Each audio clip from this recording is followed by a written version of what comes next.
So, there it goes. Perfect. All right. Good morning. Welcome in.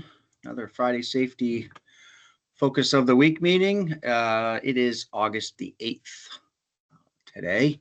We've got a special speaker with us, Beth Schiller over at Champlain Medical is joining us for a little skin cancer awareness. But before we get started, some quick safety news. Good job this past week. We added 7 days to all of our 3 major concerns when it comes to personal injury in auto out there. So 84 from our last recordable, 9 from our last first aid, and 16 from our last vehicle. So historically speaking, August is a higher frequency month for us on the injury and auto front. So what we can do today and throughout pretty much every minute, every second of the day that we're on the clock is to prioritize safety and making good decisions out there so we can all go home safe and sound and not put ourselves in harm's way, because there's a lot of hazards, especially this time of year.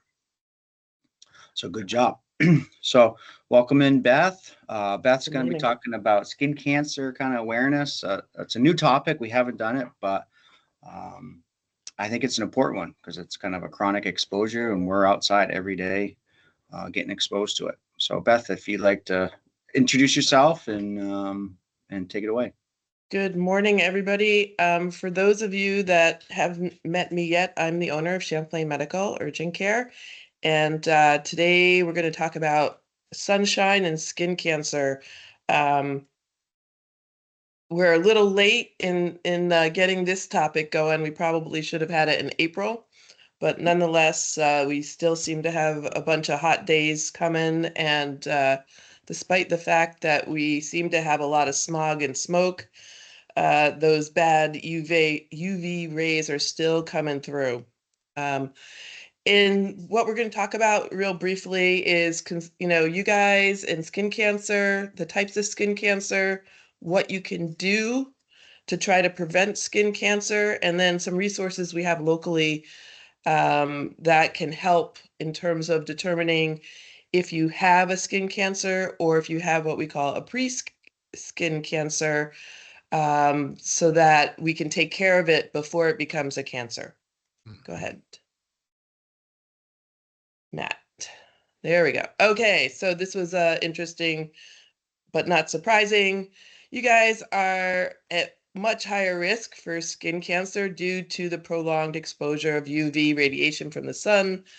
And you guys are also, and this was a new one for me, but the various carcinogens such as tar, asphalt, which certainly the paving crew out there is aware of, increases that risk. All right, so we have there's 3 main varieties of skin cancers. The first 2, if treated, do not become the third one, which is a melanoma, which is a bad one. Most of these cancers will develop, just think about what's exposed on you, your face. I would say your nose is like number 1. Scalp, for those of you that have less hair than others, very easy to get these on your scalp. Shoulders, back of your neck, anything that's exposed, including your arms. So these are called basal cells. There's some pictures here, and if you have something that every time it just scabs over and then it starts to bleed again, that's sort of something to be thinking about and have somebody to take a look at.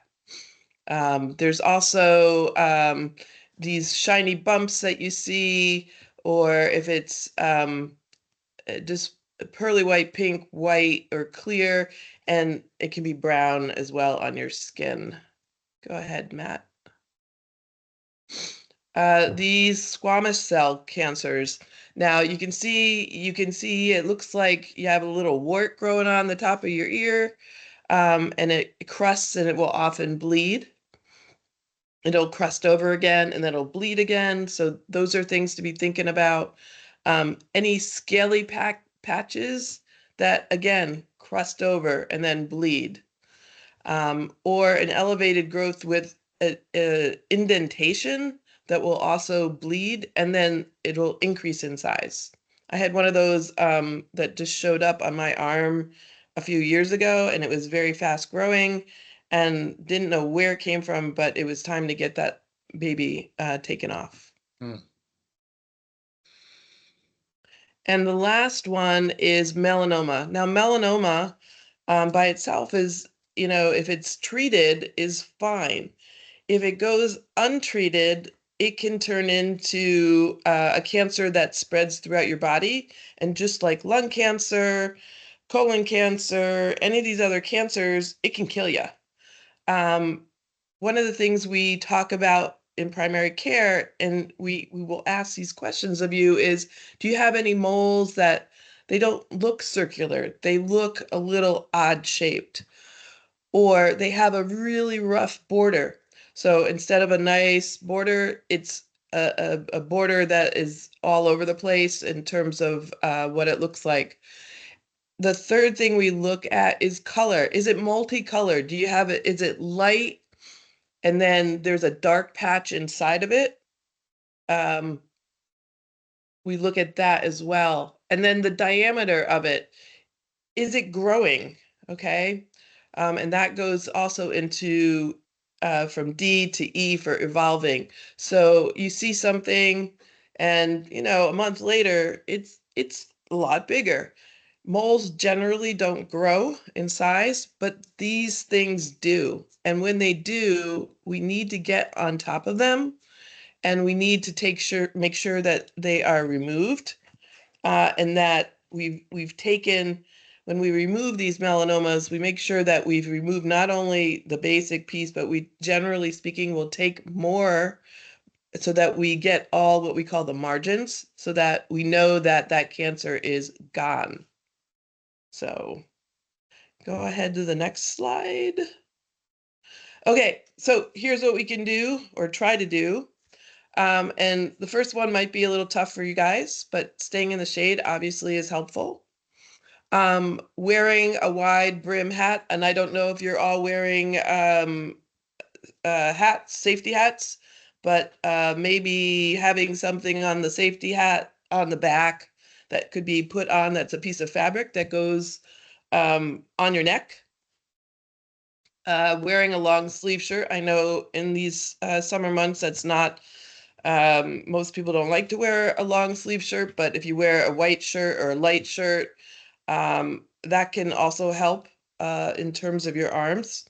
Wearing long pants, which you guys should all be wearing long pants, but make sure that it gets all the way down to your ankles. And then the use of sunscreen.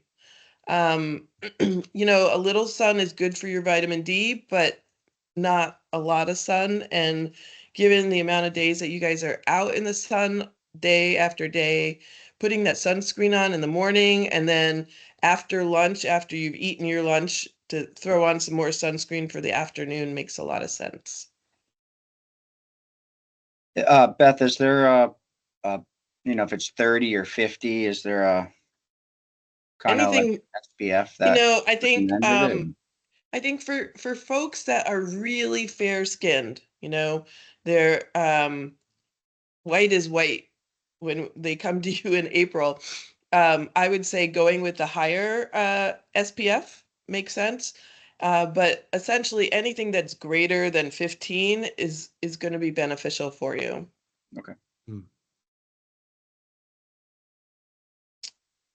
Resources. Okay, so I threw down some local resources for folks. We, of course, can take a look at stuff, and we're also going to be doing some what we call a punch biopsy, where we actually take a little piece of whatever it is, and then we send it to a lab to see whether or not it is or isn't cancerous. So that's one way we can check to see if it's one of those cancers. Also, Northern Dermatology, which is located in St. Albans, they have a walk-in clinic on Wednesday mornings. You can walk in there, and the sign-up sheet shows up at 8 o'clock in the morning. They do walk-ins from 9 to noon, and from what I'm told, you want to get there before 8 o'clock. But if you have one particular thing that you want to have looked at, That's another great opportunity there. We have recently found out that Sway Dermatology, they're located on Farrell Street in South Burlington. They take appointments and you don't have to wait 6 months or more to get in there, which I think is nice. Peace of mind to know whether something is or isn't cancerous looking. Four Seasons Dermatology, they have a facility on Water Tower Hill in Colchester. And I've been told that they now have a full-time facility in Middlebury as well. And then last but not least, we have UVM. Typically, to get in with UVM is that 6 months to a year. For those of you who have 50 or more moles on your skin, you probably should be getting a yearly checkup with a skin person to make sure that none of those moles are now becoming a cancer. And so typically we have what we call a skin exam, where literally the well-trained dermatologist will look from head to toe and see if there's anything out there that looks a little suspicious. There any questions? There's a lot of this out there, Beth. I know. I dealt with it with my father, who was outside for his whole life. He was a veterinarian, and he had it all on his left side and his left arm because he was always driving his vet truck. And he always had his arm out the window. Yep. And once, I mean, the surgery that they do to get the margins is for a little 1/4 inch thing, they end up going like 2-inch diameter sometimes to remove that. So it's good to get on it quick and not let it go. Yeah, and so that was a melanoma, right? He had one melanoma, and then a lot of it was basal cell. Yep. But they were worried that it was going to progress. Yes. But he let it go, and that's what we do a lot when we're working, is we let things go. And it really cost him a lot of extra pain and suffering when he let it go for several years. Yep. So yeah. I mean, getting on top of these things early, part of the wellness program is we will ask. And I should also let folks know that we do have a male provider now, John Cahoon, who joined us back in March. So for those of you that are a little skittish seeing a female provider, we have John, and John is very much into doing primary care. Good. And, for anybody coming in, the first thing I'm going to ask folks is, do you have any moles, anything that looks unusual? Because we want to, really stay on top of that, especially for folks like you guys that are outside, the entire summer. Mm-hmm.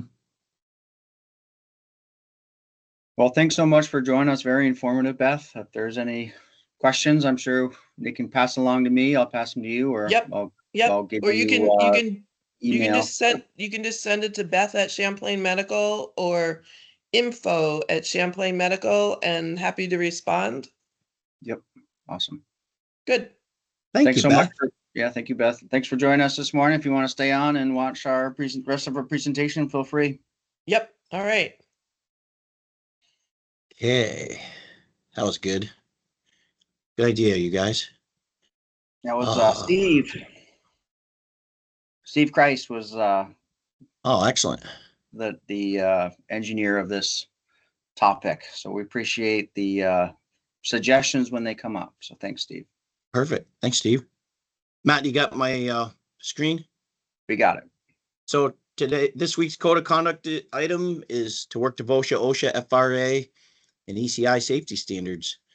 And so I think safety being our highest priority, we always want to kind of follow the specs of safety and follow best practices. So you probably looked at your pay stub, some of you, and wondered if this was real or not, and it is. It's not a scam. We have an employee ownership bonus of $1,000. We've been 9 months into our ownership. Things are good. And I wanted to make sure that we could do something for everyone to kind of prove that this is real. So 204 of our employees were all active at the time, get $1,000 extra added to their paycheck. So you can, if you do the math, that's a little bit of money, but we can afford it due to everyone's dedication and their hard work this year. We've got ourselves in a situation where we can afford to pay a little bit of our ownership back and show them and reinforce the fact that things are going well. I know it's hard for a lot of you to think about the ESOP and the ownership and, oh yeah, someday I'm going to get some money. Is it really real? Well, this is a way for us to say, yeah, it's real. So if we can do things like this once in a while, I think it'll help reinforce the idea of how meaningful our ownership is. So hopefully everybody appreciates it. I think they do. And as I told Phil Forster, it is real. You can spend it. It's your money. um, there. So congratulations, everyone. We're doing well. We're headed on the final stretch for the first year, and we'll keep you posted on all the other information that's forthcoming.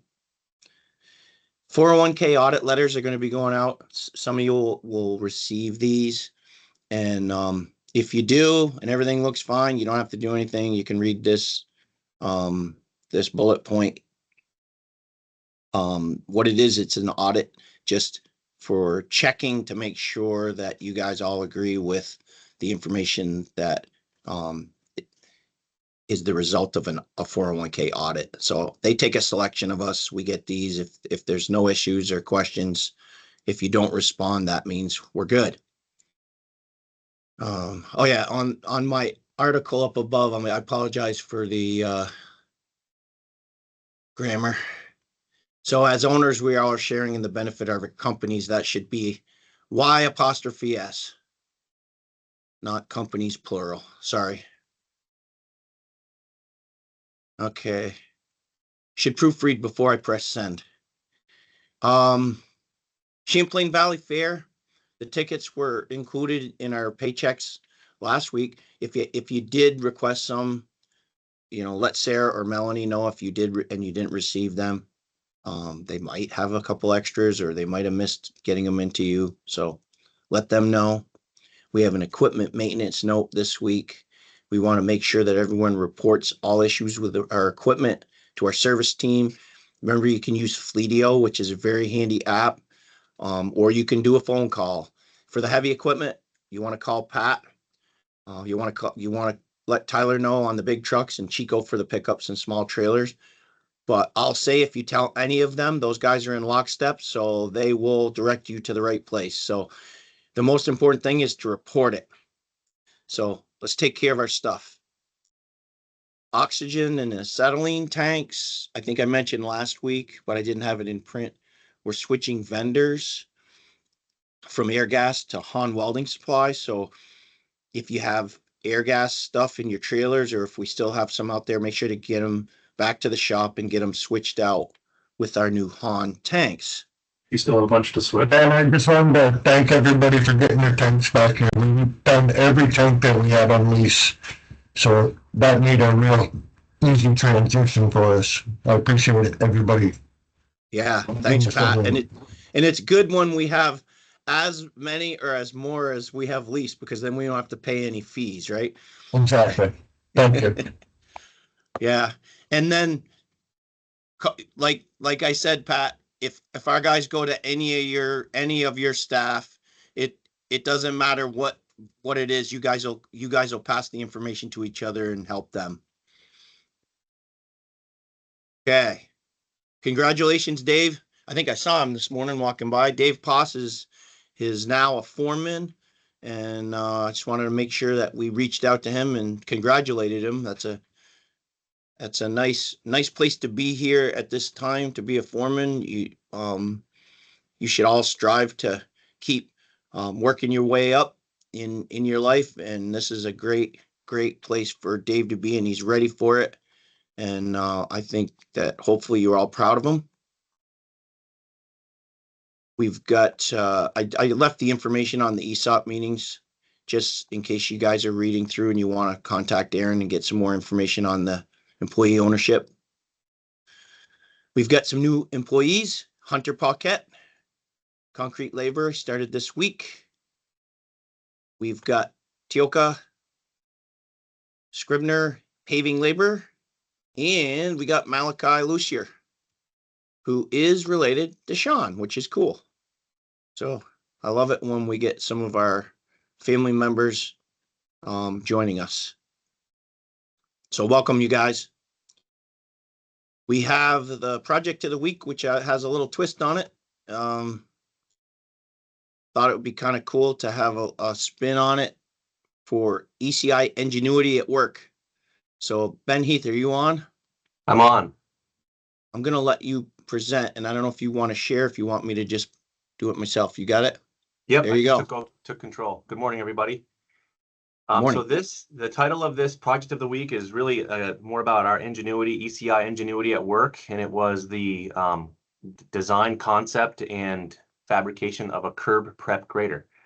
ECI is currently constructing the Williston STP 5500 project, which is this job right out here on 2A and Industrial Avenue intersection. There's roadway widening with curb, drainage, and shared use path accommodations, which are being installed in the approaches to the improved signalized intersection to help traffic flow through this busy corridor. Upon completion of the roadway widening along the western side of Vermont Route 2A, ECI needed to prepare the subbase for thousands of feet of concrete curb in a very short window, as a slip-forming subcontractor was scheduled to be on site in a couple of business days.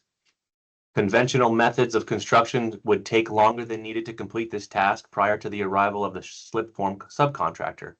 Andrew Piper came up with an idea to fabricate a grader attachment to the blade of an excavator or skid steer to expedite this process. Andrew and Adam Piper bounced ideas off each other to come up with the basic concept for the grader, and then using a 20-ton trailer jack, an old plow from the yard, steel plates, and steel square tubing, Adam Piper fabricated the curb prep grader. The grader mounts to the blade of an excavator and rides on the base pavement. The jack can be adjusted vertically to provide the appropriate vertical offset to meet the design grade of the top of the subbase material, and a 3-point hitch turnbuckle is used to adjust the cross slope of the blade. So when it's in use, a dump truck follows the excavator. The excavator pulls gravel from the truck and places it in front of the grader blade. The excavator moves forward, which pushes the grader forward and places the subbase material to grade. The curb grader can prepare more than 150 feet of subbase in approximately 12 minutes, resulting in a production rate of about 13 feet per minute. Faster than raking. Ingenuity is a big part of the heritage of ECI. Alan Pigeon was known for building jigs, attachments, and modifications to equipment to create efficiencies in the work and increase production. ECI also developed the design and constructed a rail plow, which was eventually patented and used by ECI. So when I first went out there to look at this thing, when it was first in use, the first thing Adam Piper said to me was, "Al Pigeon would be proud."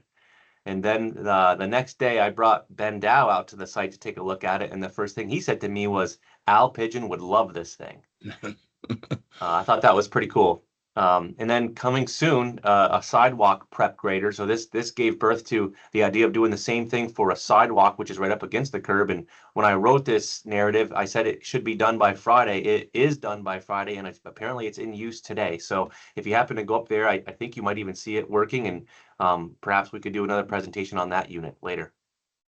So here's the unit with its fabricator testing it out here. So it's chained up to the blade of the excavator, so it can move up and down. It's sitting on a steel plate with a split pipe in the front to serve as like a sled. A frame was built, and this is the jack and the blade and the turnbuckle, which allows you to drop the blade in elevation up or down or adjust its cross slope.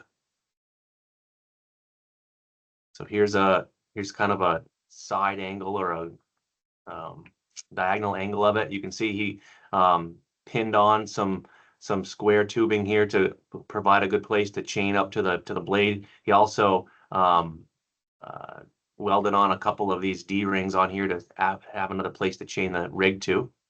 And you can see the blade in action here with the jack down and the blade turned.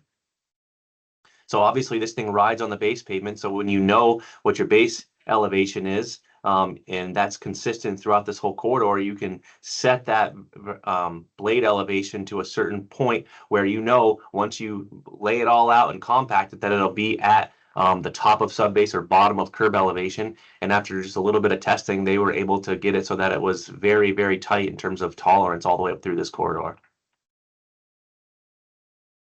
Another image of it. Here it is coming around a corner. Here's a side view of the unit with it in use. So as you can see, they kept the small dump truck behind the machine.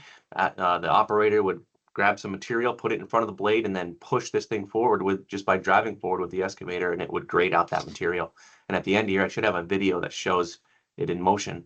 I tried to get the video. I don't think it loaded, Heath, Okay. but we might be able to share it. Okay. Yeah, I can probably do that. It might take me a second. So Yep, here's it wouldn't load. Here's the crew roughing in the material ahead of this grader. So they're going in and getting it close. You can see they're measuring down in the old conventional way. And then this machine can come through and put on the fine grade material on top of this. And here it is from a farther distance where you can see it's working its way down the road.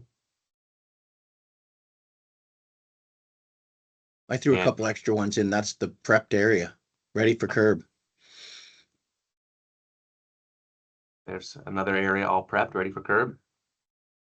You guys had quite a bunch ready. So here's the slip forming machine. So this is a machine that can actually install the curb, and it basically produces a finished product right in real time. So that the concrete goes into this machine, and it's pretty slow. It walks forward at less than a walking pace, and it forms the curb, and they come in behind it. It's a mix that's very stiff. It has a small slump in there. They do a little broom finish on it, and it's done and ready. So no lugging of forms and no stripping and no waiting for it. It's ready to go. They do put some sealant on it and give it a little bit of time, and Wow. next day come in and backfill it. And it came out really nice. It's straight as an arrow. And they're even able to go around curves to do radius. That's awesome.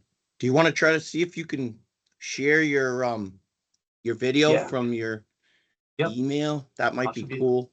You can pull it up real quick here. Yep.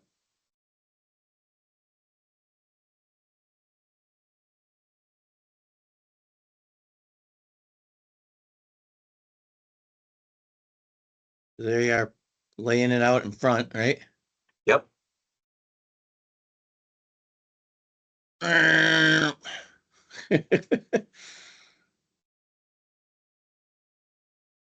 There you go. There's all you gotta And do is just- compact it, right? Yeah, 2-man operation. That's pretty nice. Jeez. A little bit of fine tuning to get your compaction factor set. That's pretty awesome. Very Sorry, cool. I'll pull that back up so you can do your archive photo. Yeah. There you go. Yeah, so we've made many things over the years. Back in '97, we bid a job to for AT&T to plow inner ducts for fiber optics from Burlington to White River, 80 miles. And we bid it for an R100, trying to sit an R100 on the track, and the railroad was really nervous about us sitting on the track with the R100 because the tires, the inside of the tires are so wide, the tires are hitting and rubbing on the track, and they were worried about the gauge. So after we actually got the job, we were thinking of we were going to pull an R100 with a locomotive, and we came up with the idea of mounting the 892 on top of a flat car and taking a teak plow. I don't think we used the teak actually, but putting a cable plow on the end of the stick and bracing it and making it into a rail plow. And there it is. That's actually several years later there, that photo. That's the 892 hanging off the edge with the plow. There's a little better shot of it. The plow's putting this stuff in. I think it was 48 inches depth we were trying to get. And you can see the up on the right, you'll see the 3 inner ducts and the burial tape that actually goes along with it, right there on the spool. I think that tape came out at a higher elevation too. We tried to make it do that. The next photo shows Alan. He's pretty proud of that thing. Here we are plowing it in.